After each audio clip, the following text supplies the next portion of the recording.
berita tentang proklamasi kemerdekaan bangsa Indonesia yang dideklarasikan Soekarno-Hatta pada tanggal 17 Agustus 1945 tidak langsung sampai ke banyak daerah di Indonesia.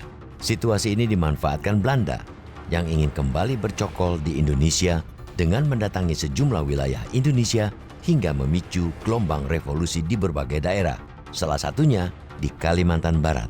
Di wilayah ini, pasukan Nika Belanda datang dengan membonceng tentara Australia pada bulan Oktober 1845 atau 3 bulan setelah proklamasi kemerdekaan bangsa Indonesia dikumandangkan.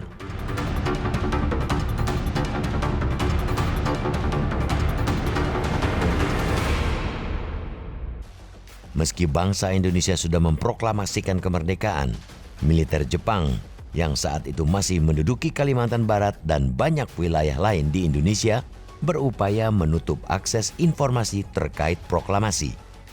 Jepang juga tetap menyebarkan berbagai propaganda untuk mempertahankan kekuasaannya di Indonesia.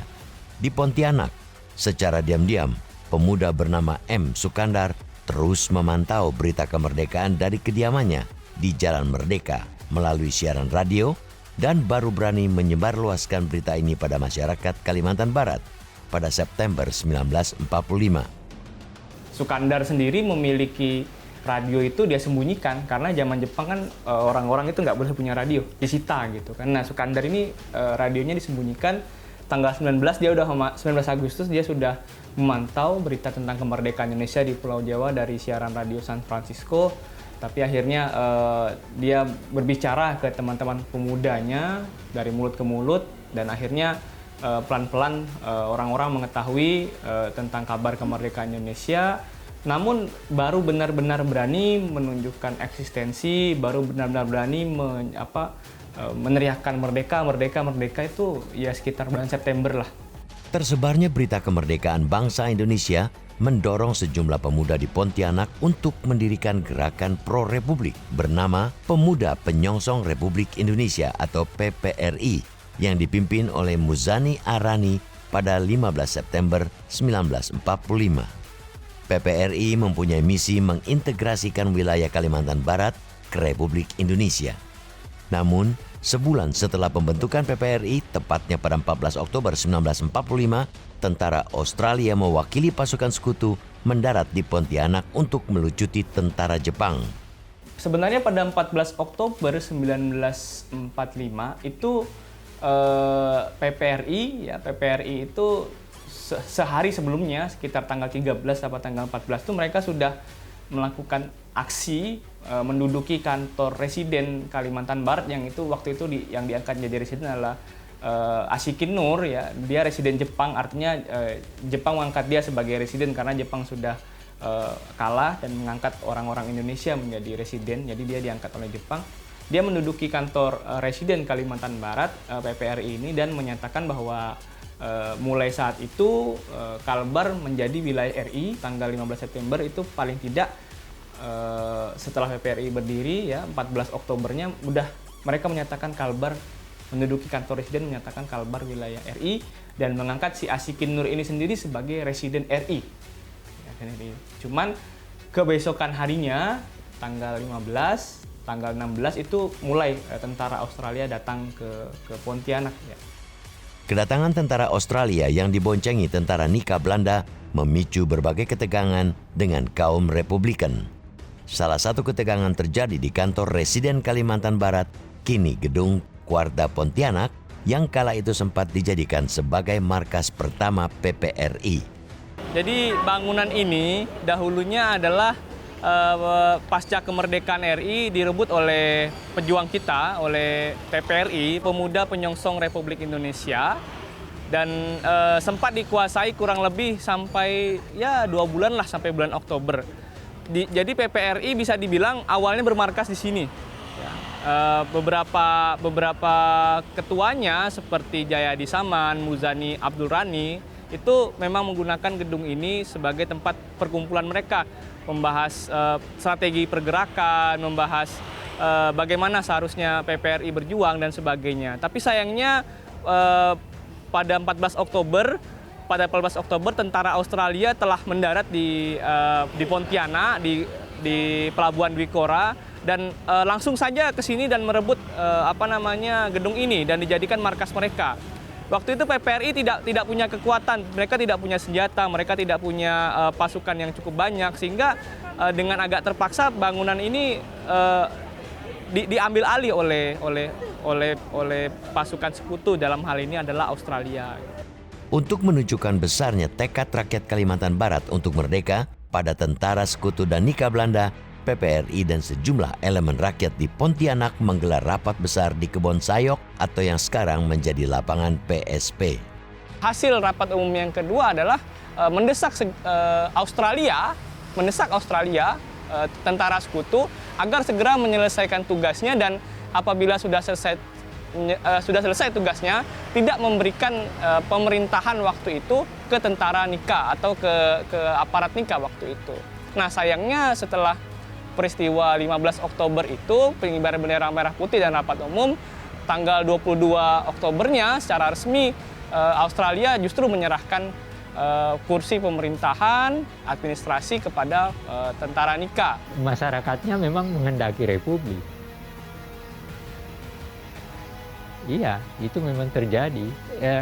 Begini, itu yang orang tidak memahami.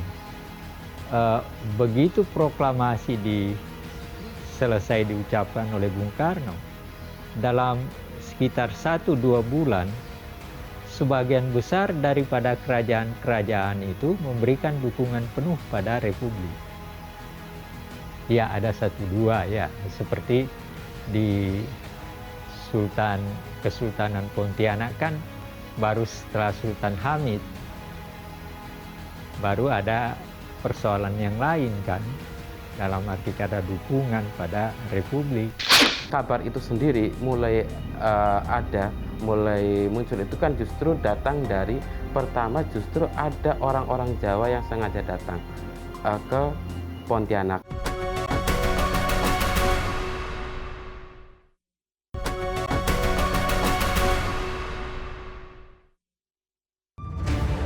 Setelah menyatakan sikap bahwa Kalimantan Barat tetap berada dalam naungan Republik, PPRI mendesak Residen Asikin Nur segera menyatakan wilayah Karasidenan Kalimantan Barat sebagai bagian dari Republik Indonesia. Namun pada tanggal 22 Oktober 1945, Residen Asikin Nur justru memberikan jabatannya kepada petinggi Nika van der Zwal. Secara diam-diam, Asikin Nur ternyata menjalin hubungan komunikasi dengan tentara Belanda, dengan Nika yang ada di Jakarta, gitu kan. Ya, Asikin Nur setelah tentara Australia masuk, kemudian tentara Australia memberikan pemerintahan kepada tentara Belanda, kepada Nika. Asikin Nur ini bisa dibilang ya tinggal memberikan aja, karena dia udah kontak komunikasi dengan Tika. Bisa dibilang kalau dalam historiografi di Kalbar itu dia pengkhianat gitu. Asikin Nur pengkhianat. Dan setelah dia menyerahkan kursi residen kepada Nika, kepada Dr. van der Zwal, dia diungsikan oleh Nika. Jadi dia bukan kabur, diungsikan tempatnya. Diungsikan oleh Nika, kalau tidak salah saya, ke tempat asalnya, ke Kalimantan Selatan. Jadi itu, dia tidak kabur tapi diungsikan agar untuk menghindari kemarahan rakyat. Bersama dengan Nika, Sultan Hamid II yang merupakan pewaris Kesultanan Pontianak mendarat di Pontianak, Kalimantan Barat. Untuk memuluskan penguasaan wilayah Pontianak dan sekitarnya, Nika mengganti Sultan Taha yang saat itu menjadi pemimpin Kesultanan Pontianak dengan Sultan Hamid II. Sultan Hamid II memang yang pantas menjadi Sultan Pontianak, karena Sultan Taha ini bisa dibilang dia bukan keturunan dari Sultan Muhammad. Dia keturunan, tapi dia cucu. Dia cucu Sultan Syarif Muhammad yang meninggal, yang wafat karena kekejaman Jepang pada peristiwa Mandor 28 Juni 1944. Waktu itu Sultan Syarif Muhammad, semua pangeran-pangerannya, Pangeran Agung, Pangeran Adipati, putra-putranya semua termasuk menjadi korban Jepang juga. Kecuali satu orang, Sultan Hamid II, yang waktu itu tidak berada di Pontianak. Dia lagi bertugas dalam tentara Kenil dan kemudian ditangkap oleh Jepang dan masuk interniran Jepang gitu. Nah, saat sudah masuk masa kemerdekaan, Sultan Hamid II kembali ke Pontianak bersama bersama pasukan Kenil, bersama pasukan Nika yang sama-sama ke Kalimantan Barat. Waktu itu kalau nggak salah saya pangkatnya dia sudah kolonel, ya, letnan kolonel apa kolonel. Itu Hamid mengambil alih kursi Kesultanan Pontianak karena secara hierarkis, secara keturunan memang Hamid yang paling pantas karena beliau itu putra Sultan Syarif Muhammad yang satu-satunya Sultan Syarif Muhammad yang selamat dari pembantaian Jepang. Selama kepemimpinan Sultan Hamid II, sebagaimana ditulis Abdul Haris Nasution dalam buku Sekitar Perang Kemerdekaan Diplomasi dan Bertempur Jilid 2, sejumlah tokoh PPRI yang menolak bekerja sama dengan pemerintahan Nika ditangkap dan dijebloskan ke penjara. Meski demikian, secara sporadis kelompok-kelompok perjuangannya dibentuk untuk melawan Nika mulai bermunculan, seperti Barisan Kunci Wajah di Pontianak, Barisan Pemberontak Indonesia Kalimantan Barat yang berafiliasi dengan Barisan Pemberontak Bentukan Bung Tomo dengan wilayah operasi Kabupaten Sambas, Bengkayang, Singkawang hingga Mempawah, dan OPMP, Organisasi Pemberontak Merah Putih di Nangapino. Kabar itu sendiri mulai muncul itu kan justru datang dari pertama justru ada orang-orang Jawa yang sengaja datang ke Pontianak. Ada juga yang datang dari para pelaut-pelaut yang dari Jawa yang datang ke Pontianak. Nah, karena di Kalimantan Barat itu ada 3 tempat atau 3 pelabuhan yang menjadi pusat perekonomian, yaitu yang di daerah Ketapang, di Pontianak, di Sambas. Maka jangan heran jika ternyata gerakan-gerakan yang merespon kemerdekaan itu justru berasal dari tadi kayak dari Ketapang, dari Pontianak, kemudian dari Sambas. Di Sambas bahkan akhirnya mendirikan Persatuan Bangsa Indonesia Sambas Perpis. Nasution mendapat fakta yang menarik itu dengan mengungkapkan itu.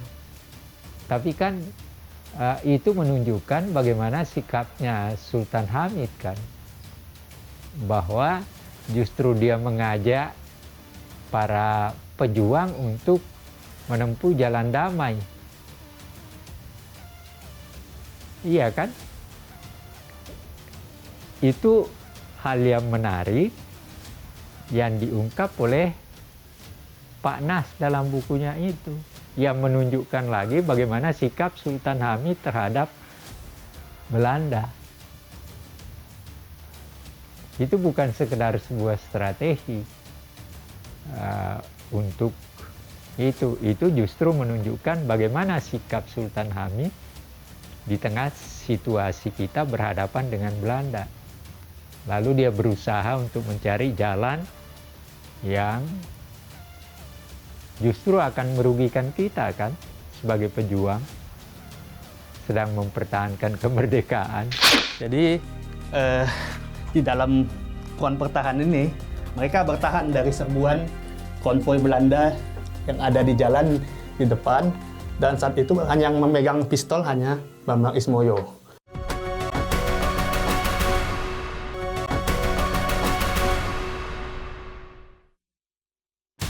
Penangkapan anggota PPRI dan aksi-aksi represif Nika di Kalimantan Barat memicu perlawanan dari kaum Republikan di berbagai wilayah Kalbar. Salah satu basis perlawanan ini terdapat di Singkawang, Kalimantan Barat. Rumah yang berlokasi di Jalan Pemuda Singkawang ini pada tahun 1946 merupakan markas pusat pertahanan seluruh kelompok perlawanan yang tersebar di beberapa wilayah Kalimantan Barat. Singkawang itu sebelum kedatangan orang-orang Tionghoa yang mereka awalnya di Montrado itu ya termasuk tidak ramai, tapi ketika mulai datang ini sehingga menjadi sebuah poset ekonomi. Dan Singkawang juga letaknya sangat strategis. Singkawang juga menjadi pintu masuk ke arah Bengkayang. Jadi ketika pemberontakan dilakukan tadi bahasanya pemberontakan ya, saya lebih ke perlawanan masyarakat yang di Bengkayang itu justru ya tadi karena letaknya strategis tadi.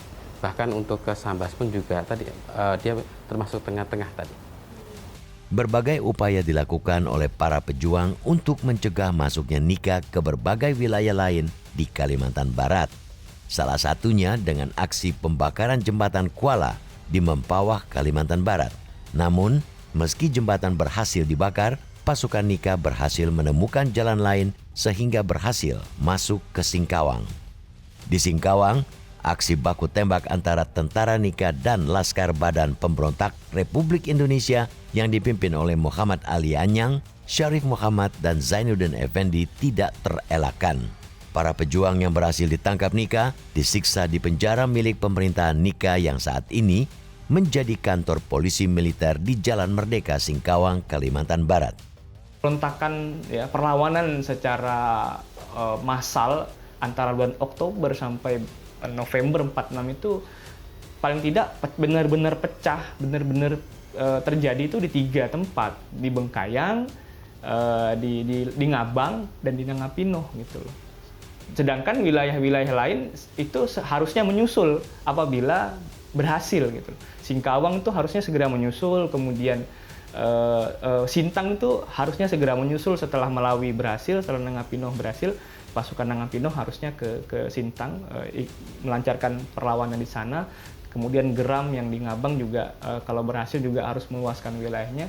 Dan di Pontianak itu sebenarnya ada aksi-aksi seperti itu dan sudah mulai, cuman memang gagal ya. Dan bahkan dalam berbagai historiografi itu mereka melakukan sabotase pembakaran pabrik-pabrik dan instalasi-instalasi militer punya Belanda coba untuk dilempari granat dan sebagainya. Jadi ini suatu revolusi karena setelah berhasil menguasai Singkawang, pasukan Nika bergerak ke Bengkayang, Kalimantan Barat yang berjarak 70 km dari Singkawang. Untuk melawan pasukan Nika, para pejuang di Bengkayang menggunakan taktik perang gerilya, antara lain dengan membangun sebuah benteng di tengah hutan yang sekarang dikenal sebagai Benteng Van der Ring untuk menghalangi pergerakan pasukan Nika.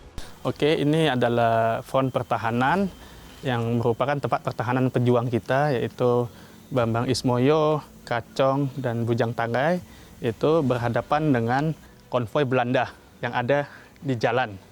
Jadi di dalam front pertahanan ini mereka bertahan dari serbuan konvoi Belanda yang ada di jalan di depan, dan saat itu hanya yang memegang pistol hanya Bambang Ismoyo.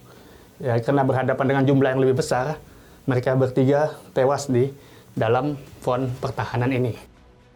Di Jalan Raya Sanggau Lendo, Bengkayang inilah aksi baku tembak antara para pejuang dan pasukan Nika terjadi.